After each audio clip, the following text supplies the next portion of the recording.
It is your good karma that has allowed you to make it here. Not everyone is destined to be here. This is a special place on this planet. If you honor the Venerable Milarepa, in one of his songs he says that if you have good karma, then you should try to get to the Holy Eagle Mountain in India. This is the best place for you to develop. Here we find ourselves in a place which is completely at odds with the modern world, is it not?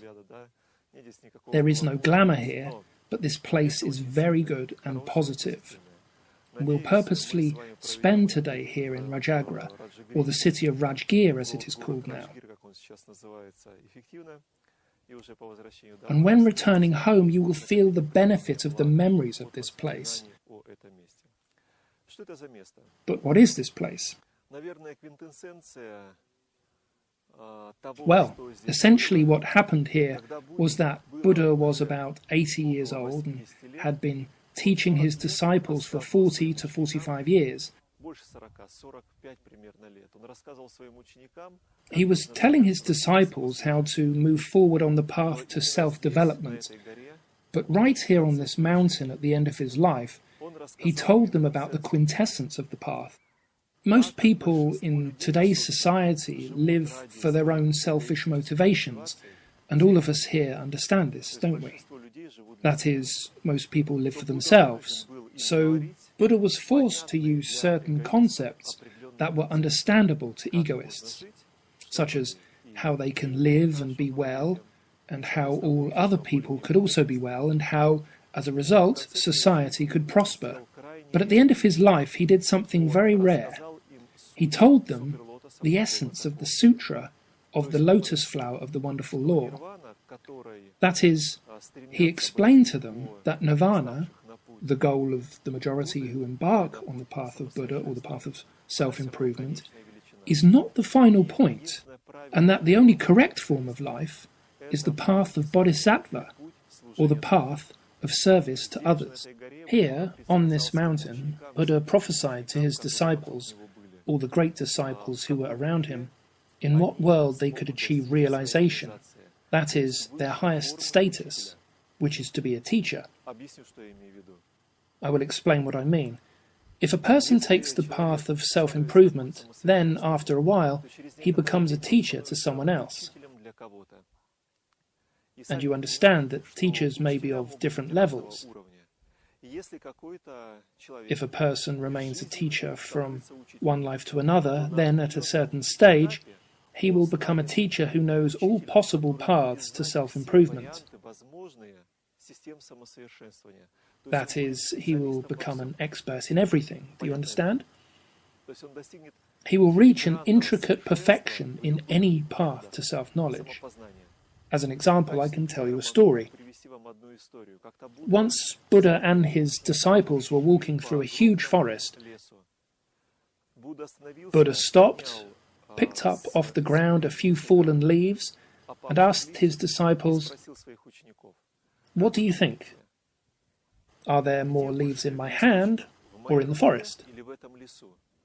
Then, I think it was Ananda, if I'm not mistaken, said to him, "O great teacher, of course, in your hand there are just a few leaves, but in this vast forest there is an uncountable number of leaves." Then the Buddha said, "So, dear friends, what I have managed to give you in this life is comparable to the number of leaves I hold in my hand, but what I have not taught is comparable to the amount of leaves in the forest."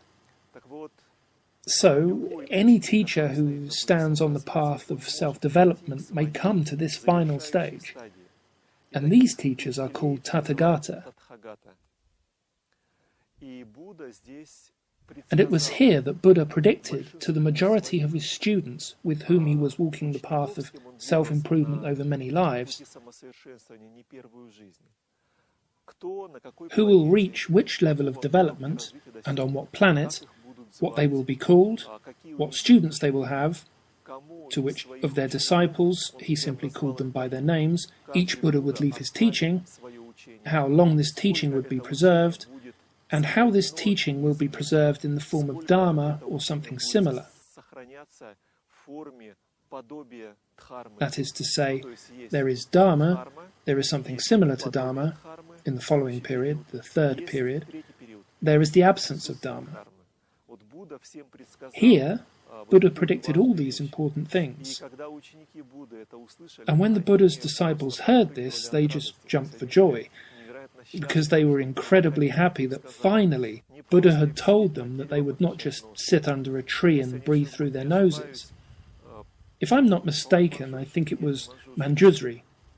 No, not Manjusri, maybe Sariputra. I don't remember exactly who, but one of the advanced disciples of Buddha stood up and said, "Oh Lord Buddha, we have become lazy and negligent.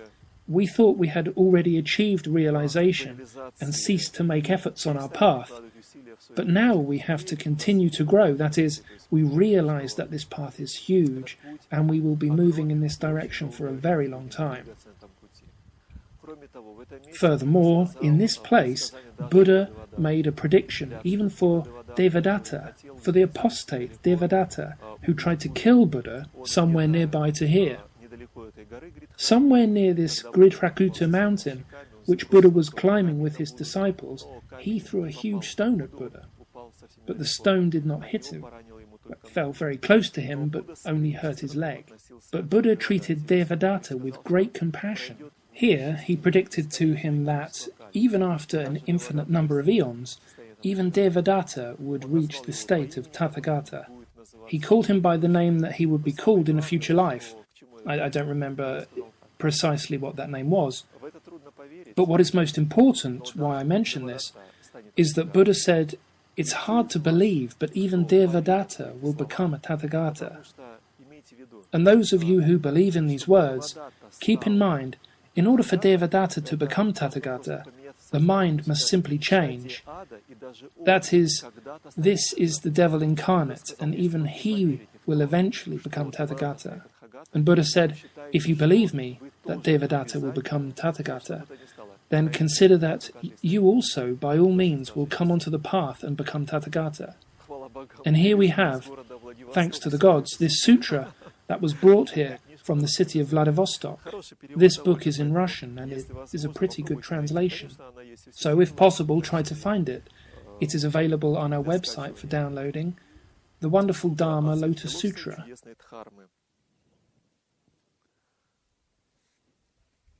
Try to read it if you get the chance. Also in this book there are two important sutras, the Sutra of Meditation on the Bodhisattva Universal Virtue and the Sutra of Innumerable Meanings. Very important sutras which I highly recommend you to read. Sakyamuni Buddha was reincarnated over many lives with Sariputra and Maudgalyayana in various guises. They were also reincarnated as animals. Perhaps tonight, if we have good weather, the moon, or Chandra, will be in the heavens.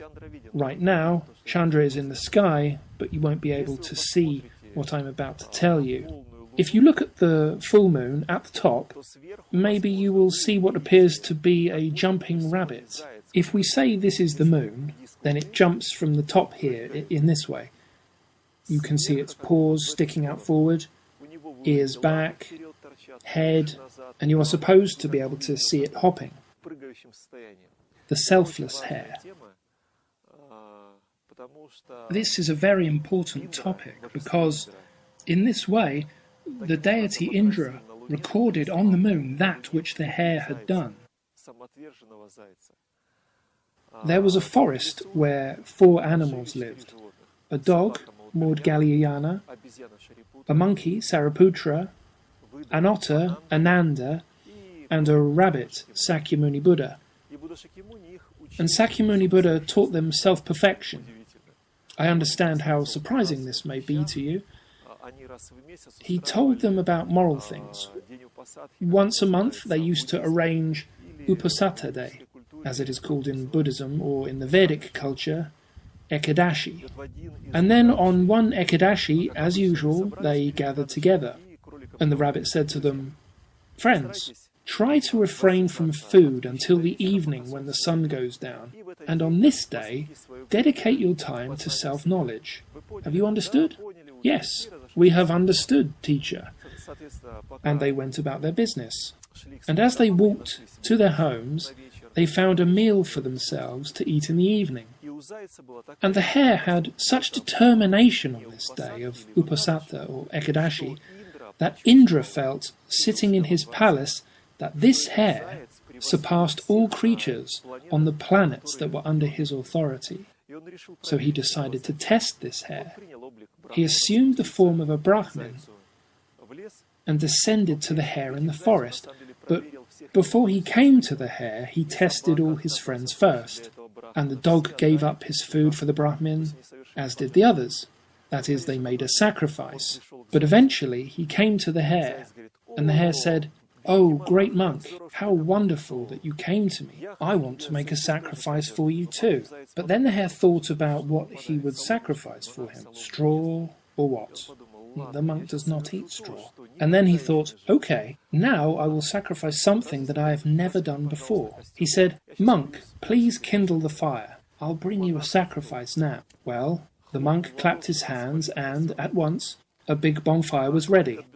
The rabbit ran to one side, shook his hair, and said to those creatures that lived in his fur, "O creatures," he said, "now I'm going to jump into the fire, so run away while you have the chance, otherwise you will burn with me." Well, those who managed to run away, and those who did not, well. So he ran up to the fire and said, "Monk, now I am going to jump into the fire and burn my body, and then you will eat it, please. Would that be okay?" He said, "I want to give my body as a sacrifice to you." And the monk said, "Okay, hare." Actually, though, this was a very cool thing, of course. So the hare ran up and jumped into the fire. And as he jumped into the fire, he hung in the air over it. And he said, "Listen, monk, what's wrong with your fire? It's strange. It doesn't even burn my fur." He folded his hands in front of him and said, "Hare, you are really cool. I could not believe that this was possible, but it is possible." Indra said, "I'm sorry that I tested you." Then the hare came down from the fire and said, "Indra, how could you even think that I would be indecisive in my actions?" Then Indra took the mountain, which was not far from that place, pressed it hard, and squeezed out its essence. And, as if with a laser pointer, he drew the form of the hare on the moon. So if you read the Mahabharata, where the events took place around 5,000 years ago, these events were much, much earlier. And in the Mahabharata, you can read about the moon, that the moon is marked by the sign of the hare. It's in honor of the hare, which was the Buddha Sakyamuni.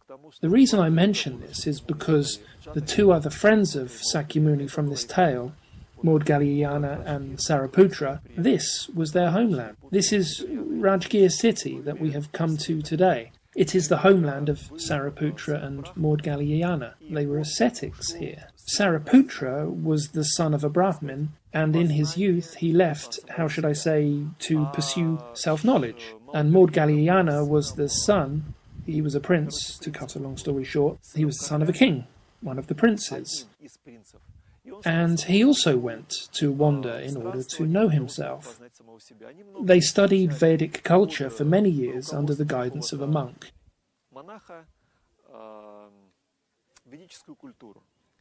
And once, quite by chance, Sariputra met on the street a strange monk who did not behave like the others. He walked down the street very calmly with his begging bowl. This is the classic way of life for a monk. He has this bowl in which he collects food. He eats and practices. So, Sariputra also saw that this monk was unusual. As I described, he was walking very calmly. When he was given food, he took it. He calmly moved along. When Sariputra followed him, he waited until he, the monk, was given food, and afterwards he spoke to him. "Oh, dear monk, what route are you taking? I'd like to ask you, what is the method of self-development?" And the monk said to him, "You know, I recently became a disciple of Sakyamuni Tathagata, so I cannot explain to you the essence of the teaching. But if you go to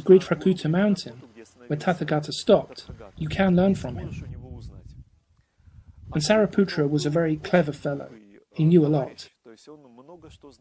And by the way this man walked, by the physiognomy of his face, by the way he spoke, by the sound of his speech, he realized that he was very advanced. And then he almost ran to his friend, Maud Galiayana, and said, "Maud Galiayana, I met that which we have not yet seen in this life. Get ready quickly and let us go. Some ascetic came here. His name is Sakyamuni Tathagata. He surely knows that which we do not yet know."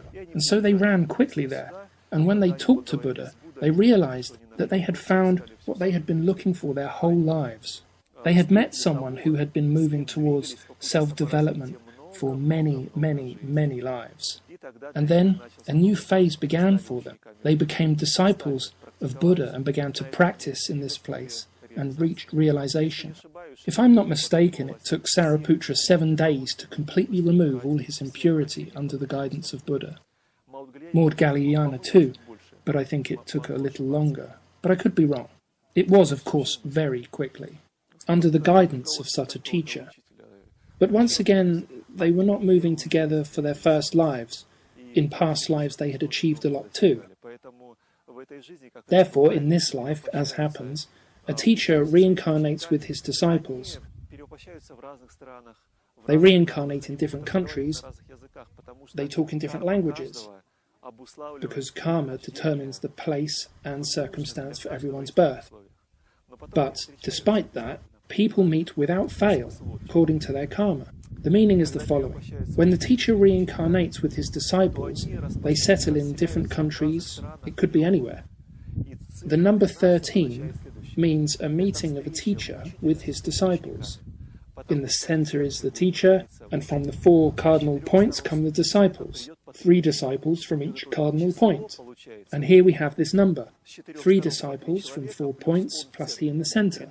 13 in total, which gives us a mandala as a result, which was predicted in past lives. It manifests itself. Is that clear? Accordingly, Maud Galiayana and Sariputra met here with their teacher as was predicted. They had spent many years together. It is thought that Sariputra was even older than Sakyamuni himself. But, of course, that's not the most important thing. The most important thing is that it was here that the Sutra of the Lotus Flower of the Wonderful Law happened. In the 2nd chapter of the Sutra of the Lotus Flower of the Wonderful Law, it recounts that Buddha entered into meditation, a deep meditation. It describes that a very strong light emanated from between his eyebrows, such that it illuminated all of the worlds, from 10 sides into 10 directions, in this plane and in this plane. The light spread in all directions, and the monks were surprised, as they had never seen such a light, and they asked Bodhisattva Manjushri, who had seen a lot during his numerous lives. They asked, "Wow, what is it?" Manjushri said to them, "Buddha probably will tell you about the quintessence. He will talk about the law that you have never heard." In general, my friends, I do not suggest retelling the story in my own words, though, in principle, we wanted to read you a chapter of the Sutra of the Lotus Flower of the Wonderful Law, so that you could understand the difference between the generally accepted view of Buddha's teachings and what Buddha said about nirvana here. Or rather, not even about nirvana, but about the duration of his life. This is very important. We must understand that when Buddha was born in this world, he had forgotten everything. He was an ordinary man and was developing like everyone else. But then, when he reached enlightenment under the Bodhi tree, where we were earlier today, he remembered who he had been before he was born. So to speak, he attained enlightenment. But none of this was recorded. When Buddha was talking and teaching his disciples about Dharma, no one made any records at all. But tomorrow we'll go to Vaishal city. There was a gathering there a number of years after Buddha left this world. Monks gathered, but they did not just gather. a great confusion began. In one monastery they started to teach one thing, in another monastery another thing. And then the monks had no choice but to come together to systematize their knowledge. Ananda had heard most of Buddha's lectures and had a phenomenal memory, so he was invited to recite everything that he had heard. Therefore, in most of the sutras and jatakas that you will read, the first line is almost always, "Thus have I heard." It was in Vaishal that Ananda was sitting in a hollow tree. It is necessary to explain that they had changed space in such a way that the large group of monks became small enough to fit into this hollow tree so as to avoid being disturbed. And the hollow tree also became very big, so they could all fit inside. Over a long time, I don't remember exactly how long, Ananda recited his knowledge and they recorded everything. So they were recording, and it has been assumed that they were recording in the language of Pali. These were the first records, and also it is necessary to clarify. I'll probably tell you tomorrow. Okay, I'll tell you this today. I actually wanted to tell you this in Vaishal. Though Ananda was close to the teacher for many years, it is believed that Ananda was born on the same night that Buddha attained enlightenment under the Bodhi tree. Accordingly, Ananda was about 40 years old when Buddha left. And, of course, for a time he was too young, and only in his teenage years did he become a disciple of Buddha. And before that, before he became a disciple of Buddha, Buddha had another, how should I say it, assistant. Yes. But that other assistant went into such a dark state of mind that he stopped, to put it mildly, appreciating being next to Buddha. Then the monks got together and said, "Listen, this is an outrage. He's Buddha's assistant and he talks such nonsense. Let us change this assistant." They came to Buddha and said, "Buddha, let this monk go. Let him do his regular things, because he cannot perform his duties." Buddha said, "As you wish. It doesn't matter to me. I can tolerate this dodo, no problem." But he was a man who, please try to understand, lived near Buddha. He had seen the incredible abilities of Buddha, and he had heard the incredible wisdom of Buddha. But even he was in a state of darkness, do you understand? So being close to great Guruji does not necessarily mean anything. Unfortunately, you can still be, to put it mildly, a foolish man. So Ananda, even though he was with Buddha for about 40 years, until the end of his, so to speak, assistance, was still in a state of incredible distraction. A monk, who was at that time responsible for the Sangha, told Ananda, or not Ananda, he told everyone, "Friends, there is someone among us who is not worthy to be at this meeting, because he has done some inappropriate things." And for Ananda, this was a shock, because he was being turned away. He almost fainted. And then Mahakashyapa had no choice but to send him away, saying, "No, nephew, Rahula." And so for Ananda, this was a huge shock that he had been kicked out. Mahakashyapa accused him of 3 things. First, while walking, he often trod on Buddha's clothes.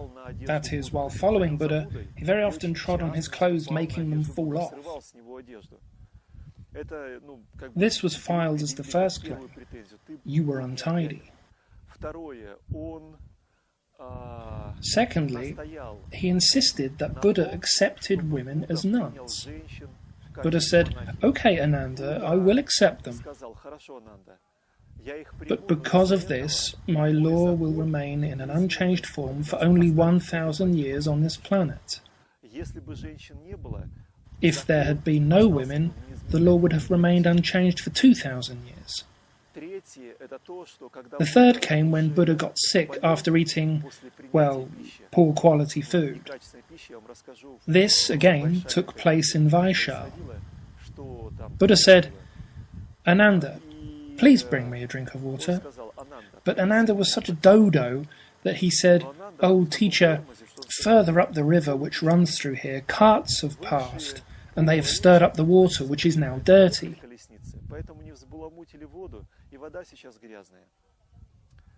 And Buddha said to him again after a while, "Ananda, bring me a drink of water." And he told him the same thing, that the water was dirty. And after some more time, he said to him for the third time, "Please bring me some water." Ananda went and got some of this cloudy water and brought it for Buddha to drink. And Mahakashyapa said to him, "Ananda, if you threw this cup into the sky, the gods would fill it with nectar and give it back to you. But you are such a dodo, you cannot even imagine such a thing. You brought cloudy water, to put it mildly, for Buddha to drink, who was already feeling bad enough, to say the least." There was also something else that was the fourth accusation, but I don't remember what it was. So, after that, Ananda was kicked out of the meeting.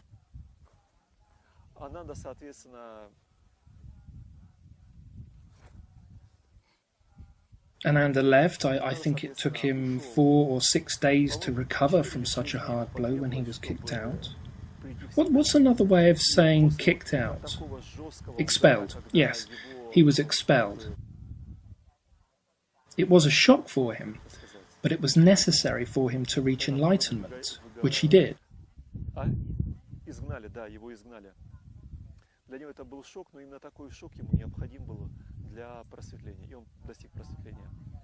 When he returned after enlightenment to Mahakashyapa, he said, "Oh, Mahakashyapa, take me back. I realized everything. I understood everything, and I think I can benefit your group." Well, then he was invited, took his place, and that's why all Jatakas begin with, "Thus have I heard," "Once upon a time the Lord was staying," etc. So, the 16th chapter of the Lotus Sutra of the Wonderful Law is called The Lifespan of the Tathagata. At that time, Buddha, addressing the Bodhisattvas, as well as to all at the great meeting, said, "Trust me, young men of good family. Believe in the Tathagata speaking a veracious word. The essence is here. Please, read for yourselves. I'm just briefly retelling the story, but don't want to waste your time. You can read the 16th chapter in about 40 minutes. Buddha told them the following, although no, let me read you a little bit. "You must listen carefully and hear of the hidden, divine, transcendental powers of the Tathagata. In all the worlds, the heavenly and human beings and asuras all believe that this Shakyamuni Buddha came from the palace of the Shakyas, sat himself in the palace of practice not far from the city of Gaya, and there attained Anuttara Samyak Sambodhi, an inconceivable number of thousands of kotis of eons, never to be measured, is it since I reached superior or first enlightenment, and never ceased to teach the law.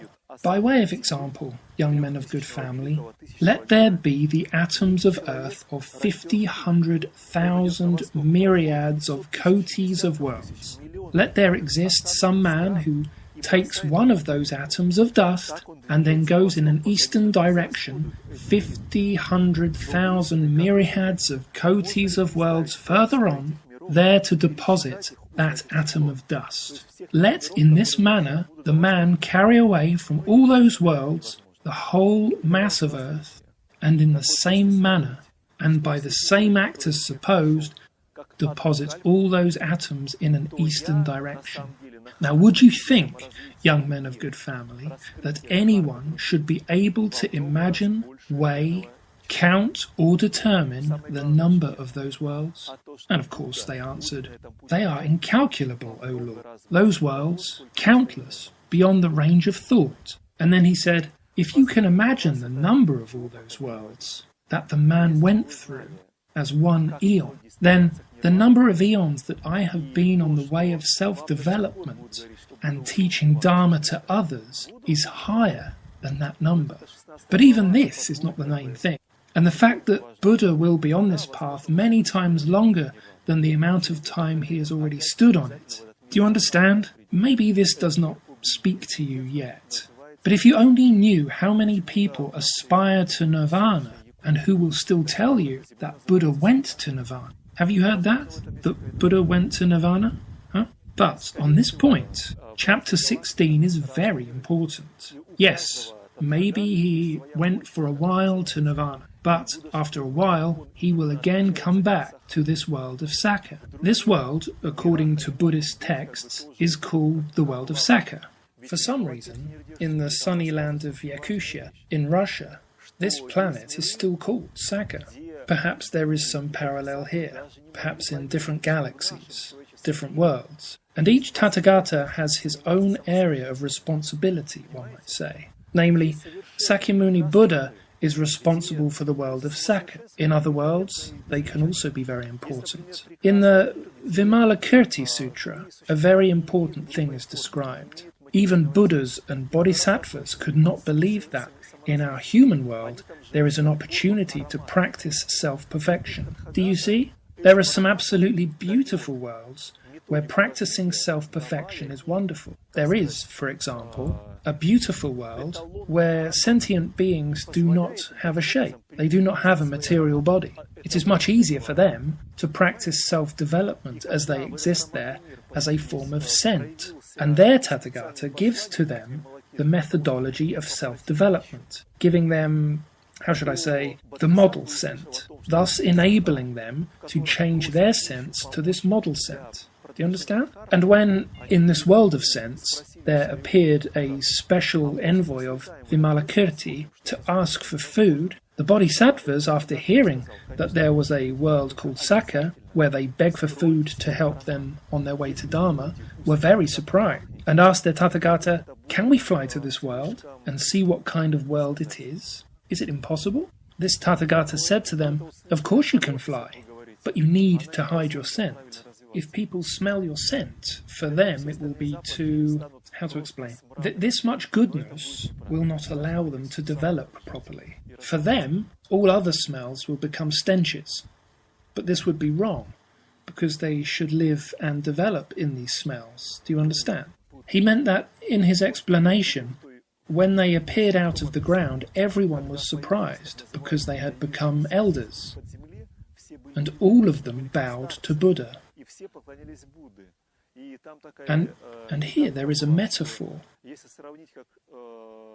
that there is a young man with black hair, and the elders come to him and bow and say, "He is our father." And the young man says, "These are my children." This is perhaps hard to believe, but Buddha explained that these bodhisattvas who had come to bow to him had been led by him not only in this life, but in all previous lives. That is, the totality of his disciples who, in past lives, have reached realization under his leadership. That is, that story was not only about this planet and this life, and this particular Sakyamuni Buddha. But actually, do you know many people who are well off from an economic point of view, and who make efforts towards self-development? Do you know such people? I assure you, they are not just unable to develop themselves, but they will strongly resist doing so. If a person feels good and nothing bothers him, he will not develop himself. Because for them, this is, it contradicts their worldview. The way people live, if they could only understand that the law of karma is a very rigid thing, I wouldn't simply explain to them the law of karma. I would explain to them in terms of the resources they use to live. That is, right now, slaves are working for them for two reasons. Well, very few people are actually interested in that. And there are many examples of people who have, so to speak, so-called well-being and all is well. If a person is doing well, he will not develop. And in the material world, everything is fine when there is primarily material prosperity. All is good with energy and so-called happiness. And what does happiness mean for a person? It is the possibility of regularly satisfying your passions and desires. This is called happiness. Do you all agree with me? So, a person who is burdened by so-called happiness is not really able to develop himself. This is not my opinion, it's written in the scriptures. I'm just stating a fact that is so on this planet. Deities in the heavens who have a lot of entertainment will not be doing yoga. Only the most advanced gods come to meetings and lectures and listen to what is being said. Here, by the way, on Gridhakuta mountain, many different Brahmins have appeared. That is, Brahmins from other galaxies came here to listen to what Buddha was telling his disciples. This is very serious indeed, because the creators of the universe, of course, are geniuses. They know a lot of things, but Tathagatas know much more. Although this might sound unpleasant to some, yes.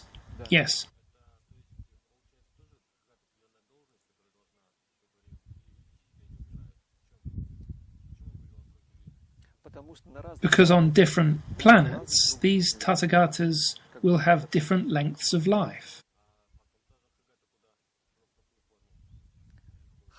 Good question. After all, Tathagatas have disciples. Imagine if there was one Tathagata who will always be a Tathagata. What would his disciples do? Therefore, he must surely give way to someone else. He did his time, so to speak. Do you understand? Not him.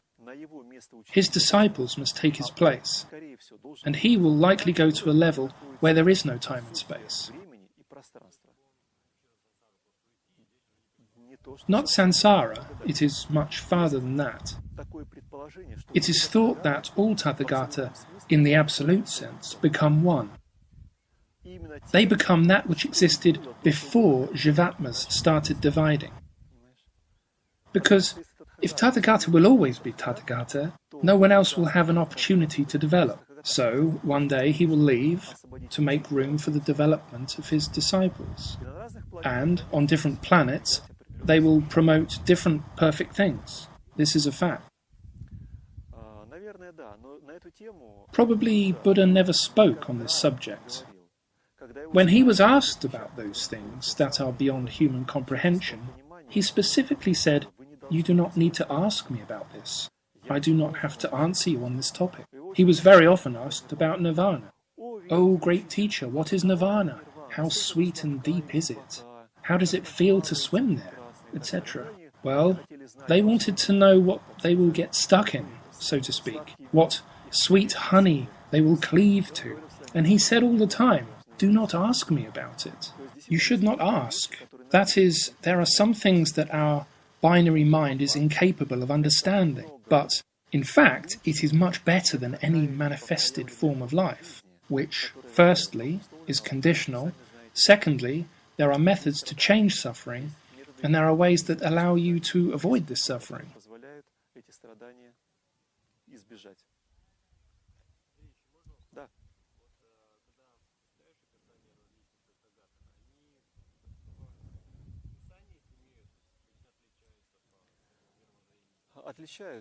As for Maitreya, in another world, he and Buddha Shakyamuni were both disciples of the same Tathagata.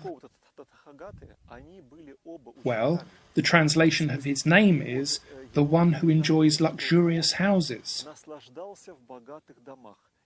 And he indulged in indolence in wealthy homes, ignoring what he had studied. But he was also still performing practices for the benefit of all creatures, while still indulging himself. He still stood in the end, he still chose the way of the Tathagata. Bodhisattvas have a different form. Bodhisattvas knowingly take the bitter pill and try to use it for the benefit of others. Let's suppose that we need to cross to the other side of a river, and there is a boatman who tells us, "Sit down, I'll take you." He takes us across, but he comes back. They do not stay at the other, better shore in order that they can transport others. Got that?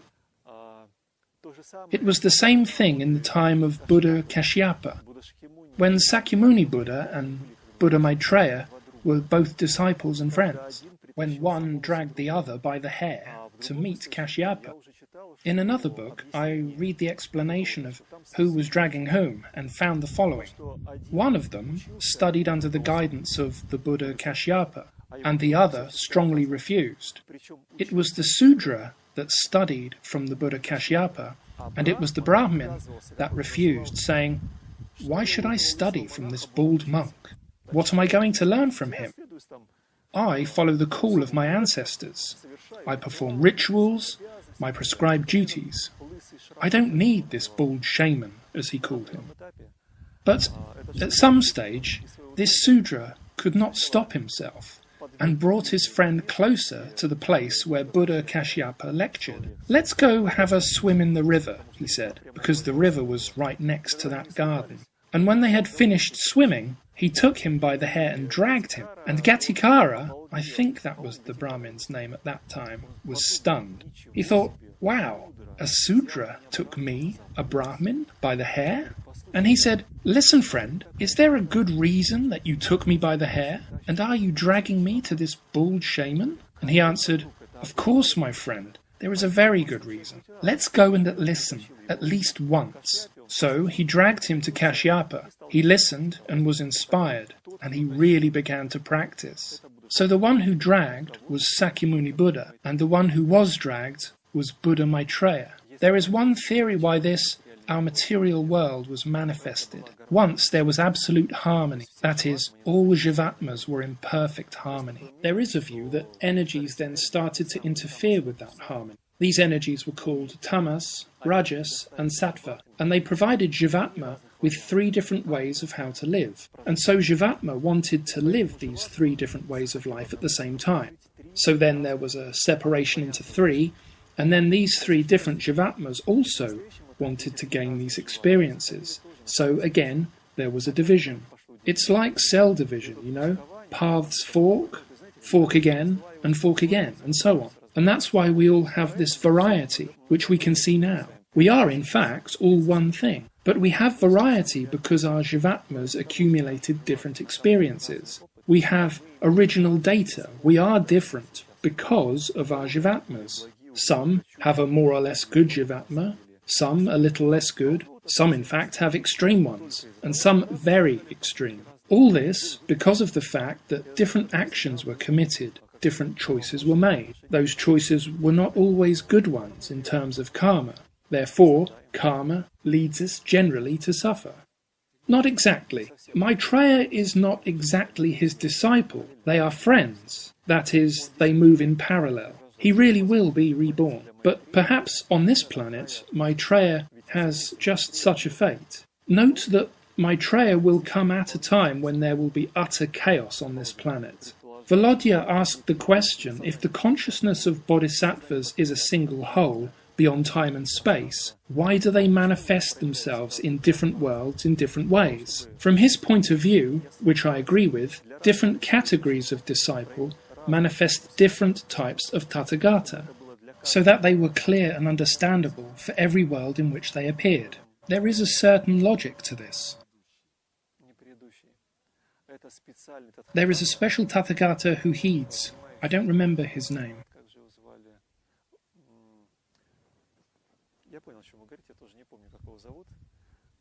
Sitting, that is, the stupa jumped, because lots and lots, an infinite number of kalpas ago, this Tathagata attained realization using the Lotus Sutra of the Wonderful Law. And when he was able to leave, he made a vow that he would not leave into this timelessness of space, time and energy. And every time when someone reads the Lotus Sutra of the Wonderful Lord to his disciples, he will manifest himself and confirm that it is indeed the correct sutra. Therefore, he will exist forever. And when any Buddha or any Tathagata reads this sutra, he appears and says, "Yes, it is so. This is the sutra." That is to say, it is his ritual.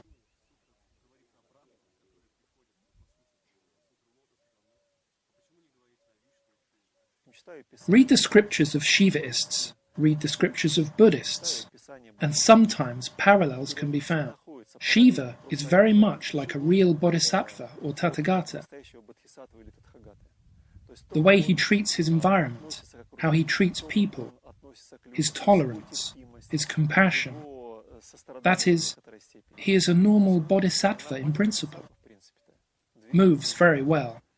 In the comments about the Lotus Sutra of the Wonderful Law, it is said that the great free God is Shiva, but this is only one of the opinions.